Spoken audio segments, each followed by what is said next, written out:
शौकत पराचा, आपसे हम बात करेंगे। जिस तरह हम बात कर रहे थे कोर्ट मार्शल की कि इन पर सिर्फ तशद्दुद और बदअमनी के मुतादिद वाक़यात नहीं बल्कि 9 मई से रिलेटेड भी और फिर मज़मूम सियासी अनासर की ईमा पर मिली भगत भी शामिल तफ्तीश है, इस पर आप मज़ीद क्या कहेंगे?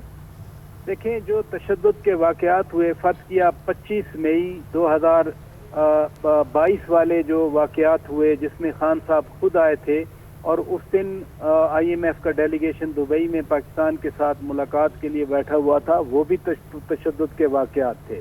फिर तशद्दुद के वाक़यात में अगर काउंट किया जाए जो वज़ीराबाद का 3 नवंबर के इंसिडेंट थे जिसमें गोली चली थी, वो भी शामिल हैं। फिर 26 नवंबर के वाक़यात हुए, उसके बाद सब्सिक्वेंट जितने वाक़यात हुए, मसलन ये अक्टूबर में इस साल हुए, फिर ये 26 नवंबर वाली रात गोली चली, ये सारे वाक़यात इंटरलिंक्ड हैं।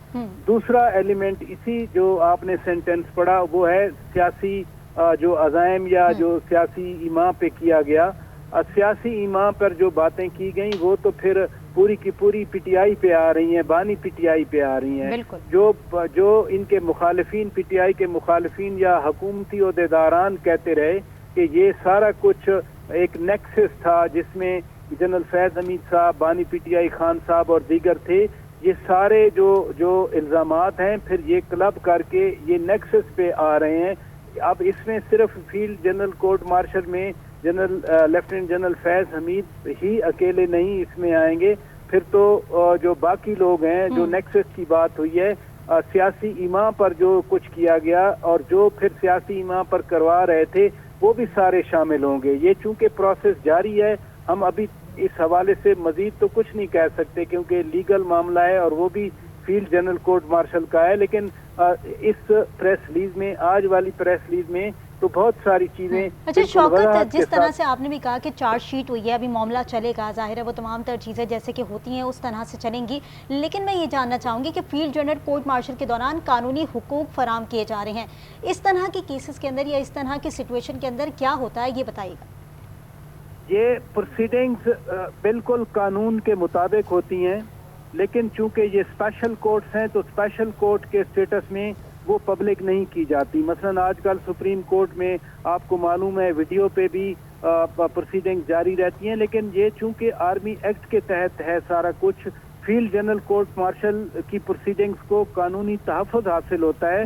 उस कानूनी तहफ़्फ़ुज़ के 2 एलिमेंट्स हो सकते हैं। नंबर 1 कि ये प्रोसीडिंग्स चलती रहती हैं और जब प्रोसीडिंग्स कंक्लूड होती हैं तो फिर उनका नतीजा बताया जाता है। दूसरा इसका कानूनी पहलू ये है कि जो एक्यूज्ड हैं, whosoever he or she is, मसलन इन दैट केस इसमें ISI के साबिक सरबराह लेफ्टिनेंट जनरल फैज़ हमीद साहब हैं, तो उनकी प्रोसीडिंग में भी जो कानूनी अमल है वो यानी उनके जो कानूनी हकूक हैं, मसलन वकील की फराहमी, इनको क्रॉस क्वेश्चनिंग या ये अपना जो नुक्ता नज़र है या अपना जो बयान है ये भी रिकॉर्ड करा सकते हैं। तो ये सारी प्रोसीडिंग्स चलती हैं, बाकायदा लीगल ब्रांच वहाँ पे काम करती है और चूंकि मुल्क का कानून है, मैं फिर कहूँगा कि उस कानून के तहत ये मामला चलता है। अब इसमें एक तो मिलिट्री एक्ट 1952 के तहत जो चार्जेस हैं वो प्रोब हो रहे हैं और चार्जशीट कर दिया गया। दूसरा जो ऑफिशियल सीक्रेट एक्ट है 1924 का, वो भी पाकिस्तान में लागू है, वो भी उसका हवाला भी दिया गया है कि, और तीसरा जो है वो मिसयूज ऑफ अथॉरिटी। अब मिसयूज ऑफ अथॉरिटी में जब ये 9 मई हुआ था तो उस वक्त जनरल फैज़ हमीद साहब रिटायर नहीं थे, वो उस वक्त सर्विस में थे क्योंकि यहाँ इस्लामाबाद से ISI से वो पेशावर तैनात हुए, पेशावर से फिर वो भावलपुर के चले गए। तो लिहाजा वो ऑफिशियल कैपेसिटी में अगर ये लिंकेजेस उसी तरफ हैं जो कि बाद में जाहिर होंगी जब डिटेल जजमेंट आ जाएगी इस सारे केस की, तो वो पता चलेगा कि वो ऑफिशियल अथॉरिटी का मिसयूज कैसे किया गया। लेकिन चूंकि ये केस चल रहा है और जब ये कोर्ट के सामने ये सारी चीजें हो रही होंगी, होती रहेंगी, तो वो तो डिटेल वहाँ पर मौजूद होगी। प्रोसेस जो है वो शौकत पराचा भी चल रहा है। यहाँ मैं आपसे एक और थोड़ा साइड को होकर सवाल करूंगी कि जो बानी PTI ने जनरल फैज़ हमीद के ओपन ट्रायल का भी मुतालबा किया था, आप क्या समझते हैं कि 22 अगस्त 2024 की ये खबर थी कि जो PTI के बानी थे उन्होंने इसका मुतालबा किया था, तो क्या इस केस में अभी भी कोई यू टर्न आ सकता है? नहीं, देखे ना, ये जनरल फैज़ हमीद साहब तो एक मिलिट्री मैन है ना, वो جو ٹرائل چل رہا ہے وہ پاکستان کے قانون کے مطابق ہے. اس قانون کو کوئی بھی یا اس ٹرائل کو کوئی یہ نہیں کہہ سکتا کہ یہ غیر قانونی عمل ہے. باقی مطالبہ تو کسی چیز کا بھی کیا جا سکتا ہے. مثلا جتنے ٹرائل پہلے یا کورٹ مارشل پہلے ہوئے کیا وہ اوپن تھے؟ نہیں. جن کا فیلڈ جنرل کورٹ مارشل ہوا کیا وہ اوپن رہے؟ نہیں.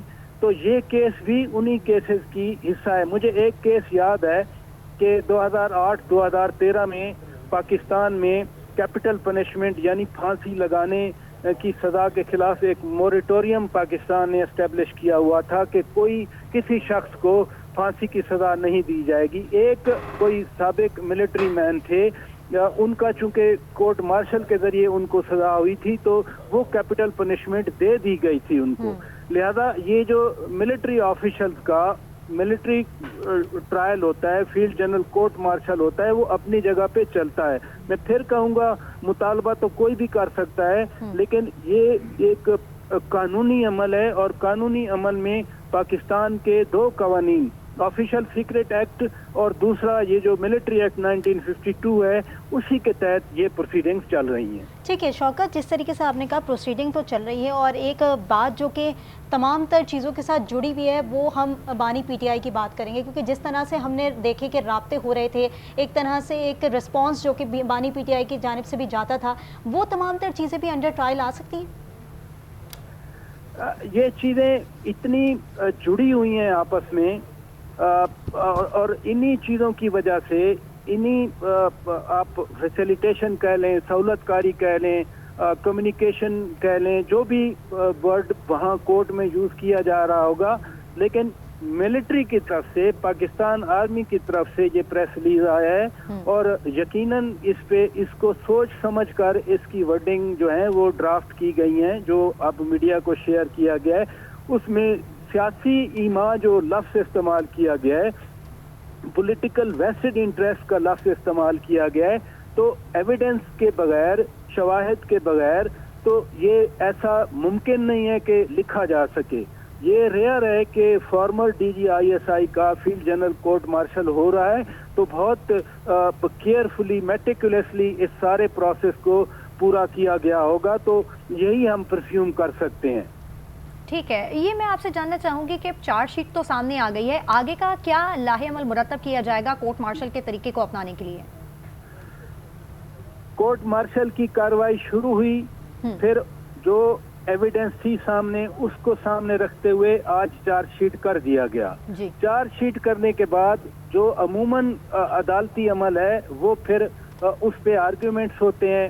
اس میں جو وکیل صفائی ہوں گے، جو بھی ہوں گے وہاں پر، وہ باقاعدہ اسی قانون کے تحت وکیل فراہم کیا جاتا ہے اور جو ایکیوز ہے ان پہ بھی کراس ڈسکشن ہوگی، جرا ہوگی باقاعدہ.